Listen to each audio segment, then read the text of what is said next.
అంత అందంగా ఉన్నావయ్యా అని కౌస్తుభమణిని ధరించిన వాడు కూడా అసూయపడ్డాడు. శివుడి ఆభరణాలని, శివుడి అందాన్ని మరి ఏమిటి అనుకున్నావు, ఇప్పుడు రమ్మను మీ చెల్లెల్ని అన్నాడంతే ఆయన. అలా ఉంటుంది శివతత్వం అంటే. దీని నుంచే మనం గ్రహించాలన్న ఒక విషయం. ఒక్క క్షణంలో పాముల ఆభరణాలుగా మారాయి కదా, ఒక్క క్షణంలో భస్మం సితాంగరాగంగా తెల్లని అంగరాగంగా మారింది కదా శివుని శరీరం మీద, ఒక్క క్షణంలో కపాలం కిరీటంగా మారింది కదా. శివుడు తలుచుకుంటే మన జీవితాన్ని ఒక్క క్షణంలో వైభవోపేతం చెయ్యలేడా? అది ఆలోచించాలి.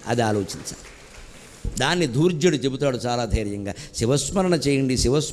ఎంతసేపు వచ్చిన వాడిని కూర్చోబెట్టి కష్టాలన్నీ చెబుతారు. ఏడుపు మోహం వేసుకుని ఎందుకు వచ్చిన గొడవ ఎవరికి చెప్పకండి, పరమేశ్వరుడికి చెప్పండి, ఇంకెవరికి చెప్పకండి. చెబితే ఏం జరుగుతుందయ్యా కష్టాలు? పరమేశ్వరుడికి చెబితే పవి పుష్పంబగు అగ్ని మంచగు అకూపారంబు భూమిస్థలంబవు శత్రుండతి మిత్రుడవు విషము దివ్యాకారమౌను ఎన్నగా అవనీ మండలి లోపలన్ శివేత్యభాషణోల్లాసికిన్